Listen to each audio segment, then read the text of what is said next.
ఎవరికంటే ఏమో గాని కాంగ్రెస్ పవర్లకు వచ్చిన కానించి బండ్లనని పట్టవశం అయితలేదు. పట్టలేని ఆవేశంతోని కార్ పార్టీ మీద కసితోని రోజుకో బయటతోని వార్తలలో ఉంటున్నాడు. వరుస పెట్టి అరుచుకుంటూనే ఉన్నాడు. నిన్న మొన్నటిదాకా కేసీఆర్ పాలనని, కేటీఆర్ ను కడమ లీడర్లని మాటలన్న బండ్లన్న ఇలా కవితక్క మీద ఒక్క తీరుగా గరమైండు. ఇక ఏదైనా మాటలని నూరిగా మీరు ముఖ్యమంత్రిగా ఉన్నట్టుగా కానీ మీరు అన్ని పదవులు అనుభవించి శాసించి ప్రతి ఒక్క మంత్రిని డమ్మీ చేసి అప్పటి హోంమంత్రి మహమూద్ అలీ గారు చెప్తే కానిస్టేబుల్ ట్రాన్స్ఫర్ కూడా కానీ మీరు చేయించండి. మీరు రాష్ట్రాన్ని మీ కబంధాస్తాల్లో పెట్టుకొని రాష్ట్రాన్ని శాసించి రాష్ట్రాన్ని దోచుకొని రాష్ట్రాన్ని సర్వనాశనం చేసి 7 లక్షల కోట్ల అప్పులు చేసిన మీరు, కొన్ని వేల ఎకరాల భూమిని బకాసురులాగా మింగేసిన మీరు, ఏ డిపార్ట్మెంట్ లో పోయినా అన్ని లొట్టలు చేసిన మీరు ఈ రోజు కాంగ్రెస్ ప్రభుత్వాన్ని విమర్శించడం ఎంత మట్టికి న్యాయం తల్లి మీకు?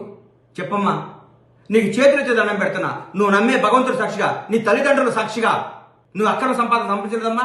ఒక ఆడబిడ్డవి నీ మీద లెక్కర్ స్కామ్ రావటం మీ తల్లిదండ్రులకు ఎంత అవమానం అమ్మా. మీ తల్లి ఎంత క్షోభపడి ఉంటుందమ్మా నీ వల్ల.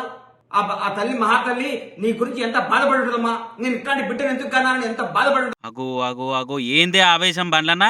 జనంత కూల్గా సరే నువ్వు కాంగ్రెస్కి వెళ్ళి ఎంపీ టికెట్ కావాలని దరఖాస్తు చేసుకున్నావు. కరడు కట్టిన కాంగ్రెస్ కార్యకర్తవని ఇప్పటికే చాలాసార్లు ప్రూవ్ చేసుకున్నావు. ఇప్పుడు మరీ ఇట్లా నరాల దగ్గర వీర కోపం చూయించుకుంటా తిట్టుకుంటా ఇంకో లెవెల్కు పోతున్నావుగా. మరి ఇప్పుడే ఇట్లా విమర్శలతోని పరశురామం తీర్మండిపోతున్న బండ్ల గణేష్ అన్న రేపు ఆయన మల్కాజ్గిరి ఎంపీ టికెట్ ఇస్తే గ్యాప్ లేకుండా కార్ పార్టీ మీద మాటలని బీపీ చూయిస్తాడు కావచ్చు పోయి. కానీ ఎందుకైనా మంచిదే, జర ఆవేశం తగ్గించుకోవే బండ్లన్నా.